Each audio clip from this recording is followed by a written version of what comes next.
Hello and welcome to the Sports Center YouTube channel. So I want to talk about today, off the back of Liverpool topping the table for the Premier League, topping the table for the Champions League.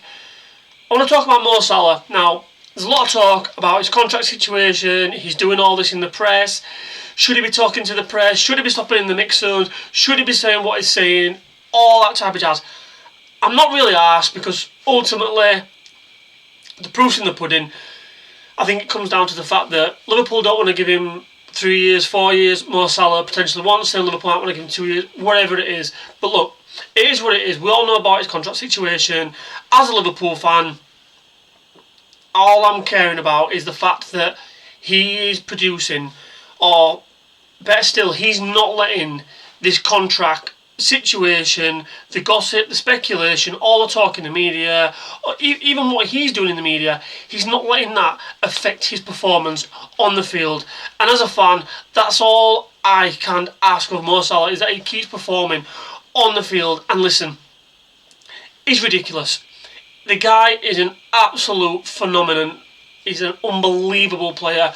I'd go as far as saying he's probably... I think I've heard Jimmy Carragher say something. He's probably in the top 5 of greatest ever players to put on the red shirt. That's a massive statement. It's a bold statement, and I'm not going to go through all the names because, you know, we could be here forever. But look, it's a bold statement, and I think ultimately Salah comes in to that conversation when you're talking about the all-time Liverpool greats. The guy has been there, seen it, done it, and won absolutely everything that there is to win at Liverpool. But what I want to talk about today, right, is could he win a Ballon d'Or still? Now, I think he is 32 at the moment. He will be 33, I don't know, late this year or potentially beginning of next season. He'll be 33 by the time the next season comes around. Can he win a Ballon d'Or? And hear me out with this, because it's a bold statement, I know, and I think there's a few factors that come into it if he has to win, or if he can win a Ballon d'Or. Now, at the moment, there's not that many standout players to me that are looking at a Ballon d'Or.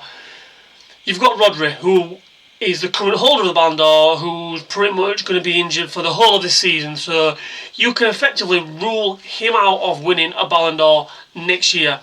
You've got the likes of Vinicius Junior will be in the conversation, probably, depending on what Real Madrid do. They're not having the best of seasons at the moment, but we all know Real Madrid, and they find a way, as everyone likes to point out. So he will probably be in the conversation. Other players that you'd think potentially should be in the conversation, or would normally be in the conversation, you know, your Messi and Ronaldo's have gone, that's fine, still performing, but they're not in that conversation anymore because of the leagues that they're playing in. So you've got the likes of Erling Haaland. Man City are having an absolute shocker this season, struggling in the Premier League. Champions League, you'd probably say they'll probably qualify, they'll get through, but ultimately he's not performing ultimately because Man City and the players behind him, i.e. the defence and the midfield, are performing, aren't creating chances, because I saw him firsthand on Sunday against Liverpool, and listen, the guy's unbelievable. The guy makes runs that, unless you're actually watching him, if you're watching a game on TV, you don't see the quality of his runs, you don't appreciate it, because ultimately, if the camera's on one end of the pitch, he's on the other side, you can't see, but he's a phenomenal player. We all know he's an absolute freak of nature when it comes to putting the ball in the back of net, so he may be in the conversation depending on how City do. Then you've got Kylian Mbappe, similar again, not pulling up any trees at Real Madrid. Real Madrid are having a mixed season so far. They're not, they're not struggling, but they're not doing Real Madrid things. Got absolutely schooled at Liverpool the other day. Conor Bradley basically only just took him out of his pocket the other day. You'd like to think he would probably be in the conversation, but again, he's not standing out as one of these players where you think he's definitely going to... And this is why I'm thinking, if Salah can continue his numbers, and there's no reason to suggest, and there's no stats to suggest that he's slowing down anytime soon. So I've got his Premier League numbers just up here, and it's just ridiculous. Since the 17-18 season, the guy has... basically within He's scored nearly 20 goals every single season. There's only been 3 seasons in the Premier League where he's not. And let's not forget, he ain't a striker. He's a wide attacking player. His numbers are phenomenal. And not only that, as a person who assists goals as well, he creates a lot for Liverpool. It's absolutely ridiculous. He's got 11 goals in 13 matches in the Premier League this season. I believe he has got 20 either goals or assists combined in 23 games as a whole of this season. So the proof is in the pudding there that he is not slowing down anytime soon. And here's the big factor that I think could potentially take Mo Salah to a Ballon d'Or, because there's no disputing, and listen, people will argue this, but for me, it's not even a question that the guy is a world-class player. World-class. And if someone tells me any different, I'm not having it. I'm sorry. I love a good debate, but I don't even think it's up for debate. But the big factor is if Liverpool win a top trophy. And when I say a top trophy, I'm not talking an FA Cup or a League Cup, which, don't get me wrong, I would not turn down. A trophy is a trophy in my eyes. I'm not one of these people that suggests that, oh, it's only a League Cup, Carabao Cup, it's only an FA. Listen, give me an FA Cup and a League Cup every single season, but give me that on top of a Premier League or on top of a Champions League. And I think that if Salah can nail a Premier League or a Champions League, probably when he's coming to the Ballon d'Or, maybe the Champions League more than the Premier League. If he can nail one of those, or listen, if you could nail both of those, I think you have to look at him as being a player for the Ballon d'Or.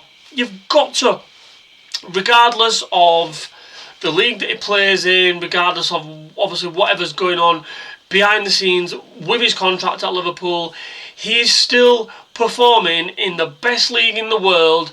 He's performing at a level that, you know, some players could only dream, and players that are bloody, I don't know, you look at the likes of Marcus Rashford, and this is not a hit on Marcus Rashford, because I at one time I was a big fan of Marcus Rashford. I think he's got the potential to be a class player, but the consistency is not there. You know, you've got a player there with all the potential, but absolute zero when it comes to consistency. Now, then you look across at Mo Salah, and the guy is absolutely prime condition in terms of a physical specimen. It's ridiculous.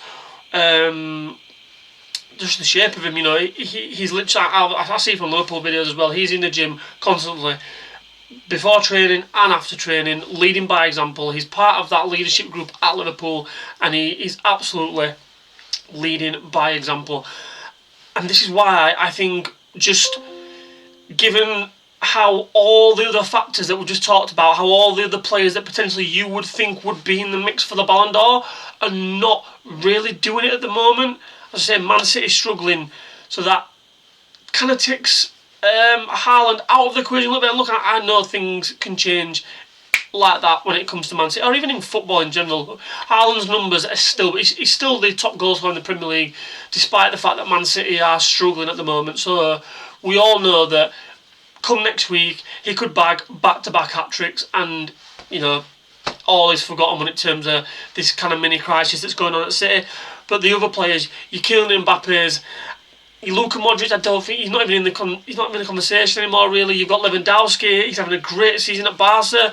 Could he be in the mix? Again, it depends if Barca win the league there, if Barca are in contention with the Champions League.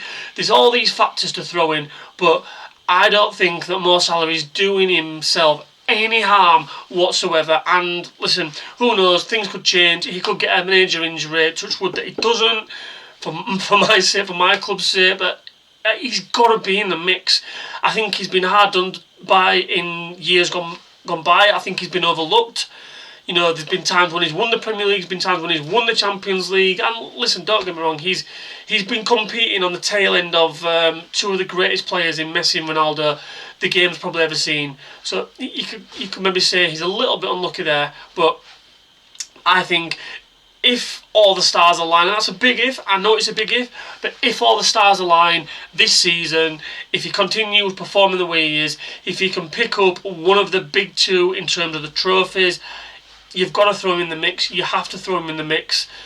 Let us know what you think about that Mo Salah for the Ballon d'Or. Let us know in the comments below. Give us a thumbs up if you like the video. And don't forget to subscribe to the YouTube Sports Centre channel. It's always appreciated. Catch you later, guys.